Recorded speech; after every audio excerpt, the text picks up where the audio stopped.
Shri M K Haridas, ഇന്ന് കോടതിയിൽ നടന്നത് തിരിച്ചറിയൽ കോഡ് നൽകാതിരിക്കാൻ വേണ്ടിയിട്ട് വ്യവസായ സംഘടനകൾ ഫിക്കി അടക്കം അസോചാം CAA സംയുക്തമായിട്ട് കോടതിയിൽ നീക്കം നടത്തുക, അതിനെ കോടതിയെ എതിർക്കുക, സ്വാഭാവികമായിട്ടും വലിയ നിശ്ചിത വിമർശനം SBIക്ക് വരിക. ഇത്തരം നീക്കങ്ങൾ ആർക്ക് വേണ്ടിയായിരിക്കും?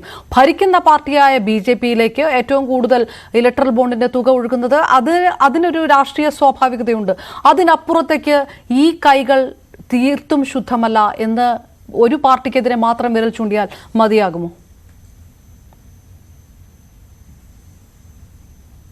ഒരിക്കലുമില്ല. ഒരു പാർട്ടിക്കെതിരെ ഒന്നും വിരൽ ചൂണ്ടിയാൽ തീരാവുന്ന ഒരു പ്രശ്നമല്ല ഇത്. ഇതിലെ നമ്മുടെ പരമോന്നത നീതിപീഠത്തിൻ്റെ നിലപാടും കാഴ്ചപ്പാടും ഇതുവരെയ്ക്ക് അവരെടുത്തിട്ടുള്ള നടപടികളും നമ്മുടെ ഇന്ത്യൻ ജനാധിപത്യത്തെ ഒന്നുകൂടി ശക്തിപ്പെടുത്തുമെന്നുള്ള കാര്യത്തിൽ യാതൊരു സംശയവുമില്ല. കാരണം ഈ കേസിൻ്റെ വിധി ഒരു മാസം മുമ്പ്, കൃത്യം പറഞ്ഞു കഴിഞ്ഞാൽ കഴിഞ്ഞ മാസം ഫെബ്രുവരി 15-ാം തീയതി പറയുമ്പോൾ അതിലെടുത്തു പറഞ്ഞൊരു സംഗതിയുണ്ട്. അതായത് വിവരാവകാശ നിയമത്തെ പോലും അതിൻ്റെ കടക്കിൽ കത്തിവെക്കുന്ന ഒരു തീരുമാനമാണ് ഈ ഇലക്ട്രൽ ബോണ്ടിൻ്റെ കാര്യത്തിൽ BJP നടത്തിയത് എന്ന് കോടതിക്ക് എടുത്തു പറയേണ്ടി വന്നു എന്ന് മനസ്സിലാക്കണം. അതായത് രണ്ടാം സ്വാതന്ത്ര്യ പ്രഖ്യാപനം എന്നായിരുന്നു വിവരാവകാശ നിയമത്തെ. അപ്പോൾ പൗരൻ അറിയാനുള്ള അവകാശത്തെ പോലും കത്തിവെച്ചുകൊണ്ടാണ് BJP ഇത്തരത്തിലൊരു ഇലക്ട്രൽ ബോണ്ട് വിഷയം കൊണ്ടുവന്നതെന്ന് മനസ്സിലാക്കണം. എനിക്കിതിൽ ചിരി വന്നത് അതല്ല അപർണ. ഇന്ന് ഗാർഗെ ഇന്നോ പറയുന്നത് കേട്ടു. അതായത് ഞങ്ങൾ അധികാരത്തിൽ വന്നാൽ ഞങ്ങൾ BJPയുടെ കുത്തിന് പിടിച്ചുകൊണ്ട് ഈ ഇലക്ട്രൽ ബോണ്ട് വഴി അവർ സ്വരൂപിച്ച പണമൊക്കെ തിരിച്ചു പിടിക്കുന്നു. എന്തൊരു വിഡ്ഢിത്തമാണ് ഈ പറയുന്നത്. എൻ്റെ കാലിലെ 2 മന്തും വെള്ളത്തിൽ പൂഴ്ത്തി വെച്ചിട്ടാണ് ഒറ്റക്കാലിൽ മന്തുമായിട്ട് പോകുന്നവനെ ചൂണ്ടിക്കൊണ്ട് ഗാർഗെ ഈ പറയുന്നത് ഞങ്ങൾ പിടിച്ചു മേടിക്കുന്നത്. അപ്പോൾ ഇവരുടെ കയ്യിലുള്ള പൈസ ഇപ്പോൾ അപർണ ഇവിടെ ഇദ്ദേഹത്തോട്, കോൺഗ്രസ് പ്രതിനിധിയോട് ചോദിച്ചത് തന്നെയാണ്. ശരി, ഞങ്ങളിപ്പോൾ ഇത് തെറ്റാണെന്ന് കോടതി പറഞ്ഞ സ്ഥിതിക്ക് ഞങ്ങൾ തിരിച്ചു കൊടുക്കാൻ തയ്യാറാണെന്നൊരു വാക്ക് പറയാൻ അദ്ദേഹം ഇപ്പോൾ ഈ ചർച്ചയിലിരുന്നിട്ട് ന്യായീകരിക്കുക എന്നതിനപ്പുറം ഒന്നുമില്ല. കോൺഗ്രസ് തയ്യാറാവില്ല. അപ്പോൾ സകല കൈകളും എന്താണ് ഇവിടെ ചെയ്തുകൊണ്ടിരിക്കുന്നത് എന്ന് വെച്ചാൽ, ഇന്ത്യൻ ജനാധിപത്യം ഇന്ന് എങ്ങനെയാണ് പോകുന്നത് എന്ന് വെച്ച് കഴിഞ്ഞാൽ, ഓരോ ഇന്ത്യക്കാരൻ്റെ തലയ്ക്കും ഒരു വില പറയുകയാണ്.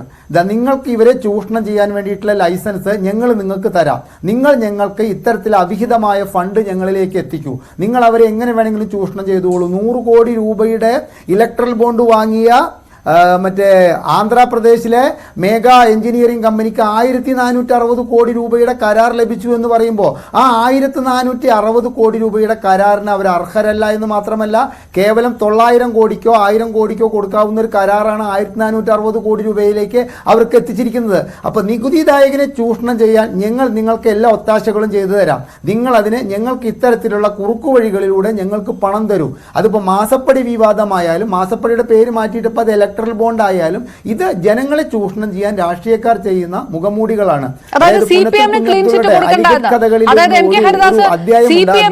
ഈ അവകാശപ്പെടുന്നത് പോലെ CPM-നും ക്ലീൻ ചിറ്റ് കൊടുക്കേണ്ട ആവശ്യമില്ല എന്ന് ഞാൻ ഈ CPM-ലെ കുറച്ചു കാലം, ഒരു 6 വർഷക്കാലം 1978 മുതൽ 85 വരെ പ്രവർത്തിക്കുന്ന കാലഘട്ടത്തിൽ ആ പാർട്ടിക്ക് ഉണ്ടായിരുന്ന ആസ്തി ഇന്നത്തെ ആസ്തിയും വെച്ച് കണക്ക് കൂട്ടിക്കഴിഞ്ഞാൽ ഞാൻ എങ്ങനെയാണ് CPM-നെ ഈ കാര്യത്തിൽ CPM-ൻ്റെ കൈകൾ ശുദ്ധമാണെന്ന് പറയുക? ഇലക്ട്രൽ ബോണ്ട് വാങ്ങാത്തത് കൊണ്ട് മാത്രം അവർ ഇത്തരത്തിലുള്ള രാഷ്ട്രീയ സംഭാവനകൾ സ്വീകരിച്ചിട്ടില്ലെന്ന് പറയാൻ എങ്ങനെയാണ് പറഞ്ഞാൽ സാധിക്കുക? ഏതെങ്കിലും ഇപ്പോൾ EMS കാണിച്ചിട്ടുള്ള ഒരു ഔദാര്യം, അതായത് EMS-ൻ്റെ സ്വത്തുക്കൾ മുഴുവൻ പാർട്ടിക്ക് കൊടുത്തതുപോലെ ഏതെങ്കിലും ഒരു രാഷ്ട്രീയ പാർട്ടിയുടെ ഏതെങ്കിലും ഒരു നേതാക്കൾ അവരുടെ പോക്കറ്റിൽ നിന്നും 10 രൂപ എടുത്തിട്ട് അതാത് രാഷ്ട്രീയ പാർട്ടി വളരാൻ വേണ്ടി ചെലവഴിച്ചിട്ടുള്ള ചരിത്രം ഇന്ത്യയിലുണ്ടോ? അതില്ലാത്തിടത്തോളം കാലം തന്നെ രാഷ്ട്രീയ പാർട്ടികളുടെ വളർച്ചയും അവരുടെ ആസ്തി വളർച്ചയും അവർക്ക്, ഇത് നോക്കി നോക്കൂ, ഗ്രാമങ്ങളിൽ പോലും അവർക്കൊക്കെ പാർട്ടി ഓഫീസുകൾ സ്വന്തമായിട്ടുണ്ട്.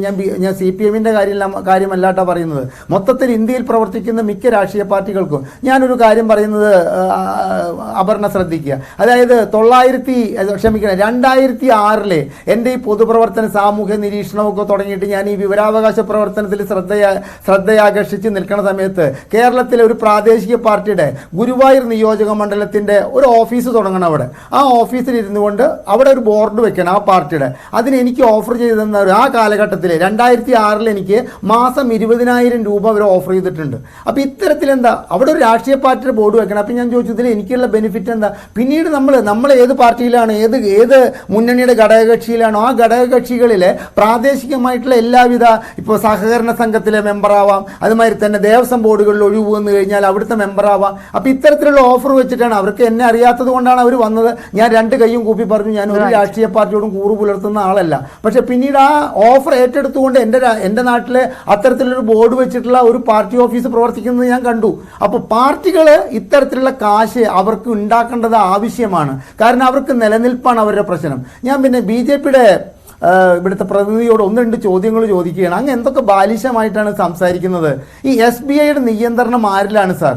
SBI എന്തുകൊണ്ടാണ് ഈ കേസിലെ അവസാനം സുപ്രീം കോടതിക്ക് പരമോന്നത നീതിപീഠം ചൂരിലല്ല എടുത്തത്, ഒലക്കിയാണ് എടുത്തത്. അതായത് കൃത്യമായിട്ടുള്ള വിവരം തരാൻ വേണ്ടിയിട്ട് 3-4 പ്രാവശ്യം കോടതിക്ക് ഈ സ്റ്റേറ്റ് ബാങ്ക് ഓഫ് ഇന്ത്യയിലെ ഏറ്റവും വലിയ നാഷണലൈസ്ഡ് ബാങ്കിനെ വരട്ടേണ്ടി വന്നത് എന്തുകൊണ്ടാണ് സാർ? കൃത്യമായി താങ്കൾ പറഞ്ഞു വളരെ ചോദ്യങ്ങളിലേക്ക് കൂടെ വരാം. അതിൽ മുൻപ് വളരെ പ്രധാനപ്പെട്ട കാര്യം, ഇലക്ട്രൽ ബോണ്ട് ഇല്ലെങ്കിൽ ഫണ്ടുകൾക്ക് അക്കൗണ്ടബിലിറ്റി ഉണ്ടാകുമോ എന്നുള്ള ചോദ്യമുണ്ട്. അതിന് ഉത്തരം പറയാൻ CPM അടക്കമുള്ള രാഷ്ട്രീയ പാർട്ടികൾക്കും ബാധ്യത ഇല്ലാതാകുന്നില്ല. വളരെ പെട്ടെന്ന് തിരികെ ഒരു ചെറിയ ഇടവേള അത്യാവശ്യമായതുകൊണ്ട്.